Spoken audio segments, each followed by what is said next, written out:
All right, guys, so we have to talk about this story. We have to talk about this. Ken Paxton is the Texas Attorney General, and there was an article that came out, I want to say about 3 months ago, detailing how he is like one of the most corrupt people in the country. I don't think that's an exaggeration. I don't think that's hyperbole. We covered it. You can go back and watch the segment where, I go through the list of all of his crimes. He's another one of these guys, sort of like Trump has 91 criminal charges against him. This guy had dozens and dozens of crimes that were laid out in detail.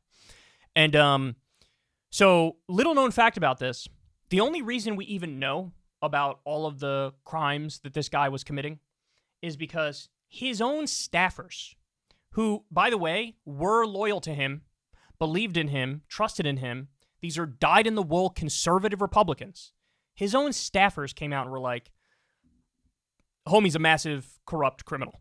Like, I have to blow the whistle on this because this is way over the top. This is crazy how corrupt the Attorney General is. That's the only reason we know about this. So what happened? Well, to the credit of the Texas State House, even the Republicans did the right thing and they impeached him. And they were like, okay, we've seen enough. The evidence is overwhelming. We're impeaching you. But then it gets to the Senate, where, of course, in the Senate, you have, sort of like a trial-like thing to see whether or not they're going to get rid of you. And you had these hack partisan, tribalist goon Republicans who fell in line and supported Paxton even though they knew he was guilty. They knew it. By the way, there's also reporting now. You know who was behind the scenes pulling the strings for all of this to get Paxton exonerated? Donald Trump. Paxton came out about a year ago now and said, look, I'm going to keep it real. If it wasn't for all of my lawsuits and it wasn't for all my, voter restriction actions, Trump would have lost Texas. He only won Texas because of everything I did to get him elected. He said this. And I was one of the only outlets to cover it. I was surprised. I was like, they're admitting that basically Biden won Texas without cheating. And so, Trump knows, hey, this guy's on my team. This guy's with me. I support him. He supports me. So I'm going to look out for him. And so he was making phone calls behind the scenes to all these Texas state senators, basically telling them, you better vote to acquit this guy. So here's what they say in Midas Touch. Texas Attorney General Ken Paxton was acquitted at his impeachment trial today by 16 Texas senators, Republican Texas senators.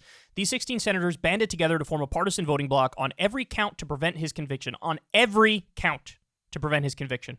The most corrupt Attorney General in America now continues in power, knowing that he is completely above the law in Texas. Look, guys, that's the devastating part about this, is that now he knows I am 100% above. I can do whatever I want to do. I can be as corrupt as I want. I can outright take bribes. And nothing's going to happen. So all the talk about we're tough on crime, we believe in rule of law coming from Republicans, utter garbage. They are circling the wagons and defending their own in the most egregious way because the evidence of this guy's guilt is sky high. The witnesses against him were some of his closest friends, associates, employees, and appointees. They were all Republican. They were all Republicans. Everybody who blew the whistle was a Republican. And they were like, this guy's insanely corrupt. The vote in the Texas House to impeach was overwhelming, but Paxton has shown that he's willing to nakedly abuse his power and do favors for his friends and political allies, and that is something 16 Texas senators value highly in their attorney general.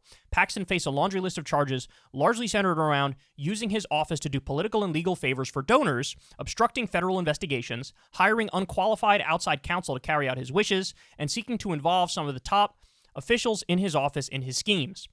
Not only did some of his most loyal appointees and friends refuse to go along with his various corrupt schemes, they also reported Paxton to the FBI and testified against him in the impeachment trial.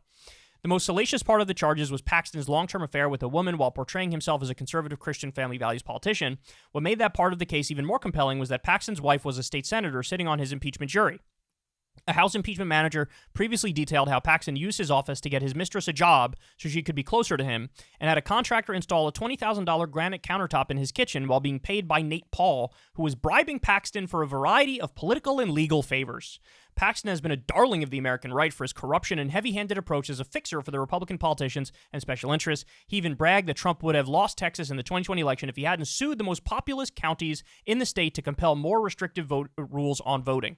During the hearing in the Texas House on the vote to impeach back in May, a representative defending Paxton warned members that both Donald Trump and Ted Cruz made statements opposing the impeachment and neither would be happy with them if they went forward with it. This warning was ignored by their fellow Republicans in the House, but not in the Senate. Donald Trump was a vocal defender of his good friend, even going so far as to threaten Texas legislators with retribution if they impeach Paxton. So that was some of the reporting that we learned, is that Trump was like, we're going to primary everybody who votes to impeach this guy.